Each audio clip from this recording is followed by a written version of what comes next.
Why do teenagers need more sleep? Have you ever wondered that? I'm Nicholeen Peck, and I teach all over the world about parenting, good communication, how to build strong family bonds, child development, all through the lens of the principles of self-government. And in this video, we're talking about teenagers and sleep.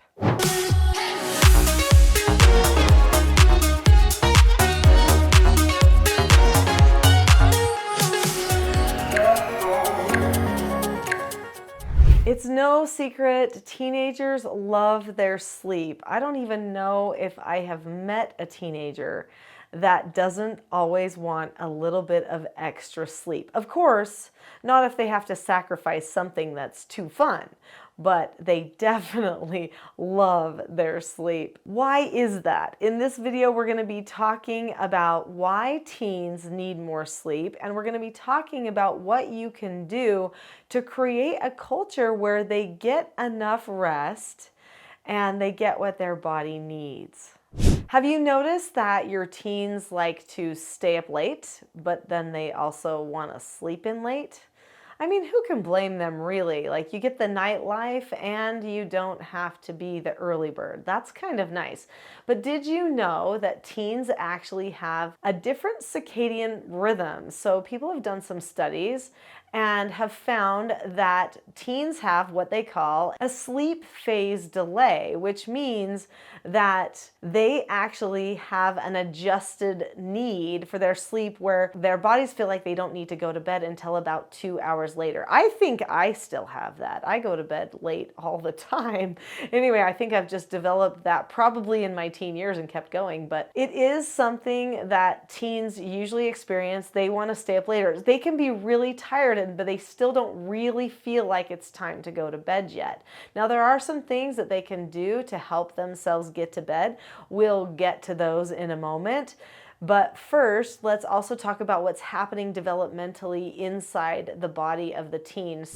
During the teen years, we have the dreaded and celebrated puberty, right? So during puberty, we have a lot of growth that's happening. There's brain growth, and then there's body growth, and it's the hormones that are growing all of these things. And it's actually when the teen is sleeping that the hormones really kick in and start doing all of that key growth. So teens really do need to have anywhere between 8 to 10 hours of sleep a night. And truthfully, they just don't get that. I know there are a lot of school districts and legislators around the world that are trying to figure out if it's better to start the school day later for teens and to have it go later. The problem is it doesn't match the parent's work schedule, and that can actually be difficult as far as the parent-child bond, not getting as much time with the parents, perhaps. But there are some studies that are saying, hey, this is showing gains. They're doing better when they have more sleep. They're not as worn out when they can sleep in the morning. There are some people that would contest that, so there's mixed views on it, but it is a common thing that's happening right now where people are trying to make adjustments to see if it can help with test scores, attention span, overall behaviors, those types of things in the schools. Sleep helps with brain development. It helps with body development. So both things that are happening during the puberty years, but it also helps with self-repair. Self-repair meaning it helps the body to relax. It also helps to decrease inflammation in the body, which is important. So oftentimes when we sleep, that's when our body can do all the repair for all those hard things we did all day. And teens work hard. Well, at least if they're active, they're into sports, they're walking, they're working, they're doing things all day long, their bodies are taking a beating. When they do some of those fun, risky things that teens like to do, which is a good and important part of their teen years, taking those risks, they sometimes also really damage their bodies a bit, and so it's nice for them to have a little bit of that time to repair the muscles.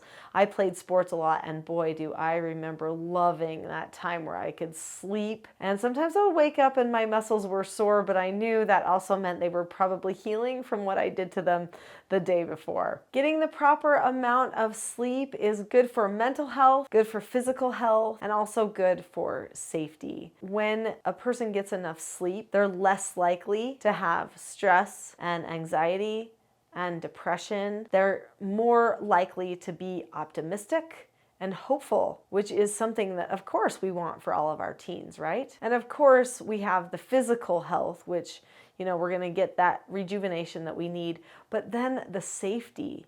If we are not getting enough hours of sleep, then our cognitive function is not as acute. We're not able to focus on as many things. Our reflex time goes down. This could be really detrimental and even dangerous for teens that are learning to drive and those types of things. So, making sure that we keep the safety of our child first means that we have to really help them get sleep. Now, I sent all of my therapeutic treatment care children to school. I had to, because technically the state was in charge of that aspect of their lives. But for my own children, when they were going through their educational years, we did homeschooling. And there were many times they would be falling asleep in the afternoon while doing their studies. And you know what? I would just allow them to sleep because they needed it. And I knew that they needed it. And I honestly think their happiness and optimism, their overall outlook, and their relationships improved just because they got enough sleep. So it could be better for your child to take a nap when they get home from school and then stay up a little bit later. It's usually not about the period of time with the sleep that happens continuously, but just so long that enough hours of rest actually occur. So teens can thrive getting different snatches of sleep time. Even if they don't get the whole thing all in one shot, they can do pretty good. Now, what can we do to create an environment where we can make sure that we adjust sleep time appropriately for our teens? On this channel, we talk about self-government, and everything goes back to self-government, which really means we have to put some of the burden back on the teen, back on the self. We have to say, okay, let's learn what you need during this phase of life. You need this many hours of sleep, 8 to 10. Why? Because this is what's going on hormonally in your body and physically and mentally. And you teach them all of the things about their development. And then you say, so we need to make deliberate plans for how you're going to have this good health, how you're going to manage your sleep and get everything else done.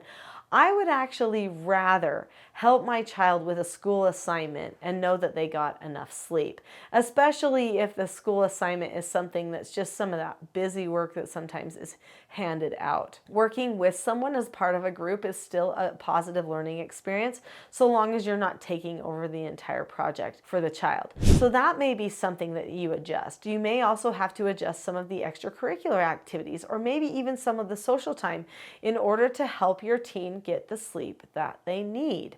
You might say, okay, let's determine how much time a week that you need for social. And during this phase where you have this much school time that's needed, then you probably only need this many hours of social. And when are they going to happen?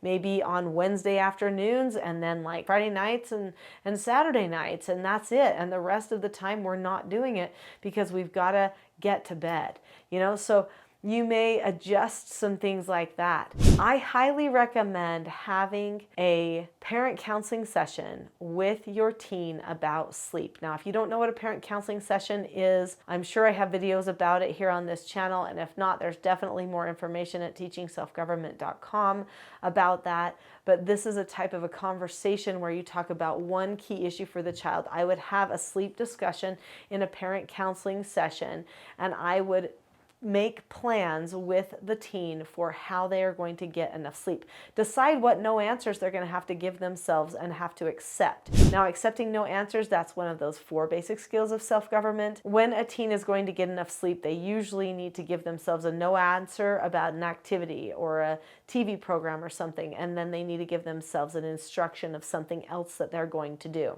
One thing you might want to develop as far as a habit for the family is the TV and the screens and everything go off early. You have some talk time, maybe some game time, and then there's some wind down time, maybe reading a book or something like that as a person's getting ready for bed. 30 to 45 minutes before bed, if there's some good wind down time that does not include a screen, your teen, or really anyone, is more likely to have better sleep that will be more rejuvenating for them. So definitely do that. You might have to correct your teen if they don't choose to follow through with the plan for how to help them get sleep. So you'll want to be prepared for how to do a proper correction. There are videos about that on this channel as well. The video that I highly recommend that you watch next is a video called The Not So Known Secret for Parenting Success. It will talk more about correction on that video. I'll see you there.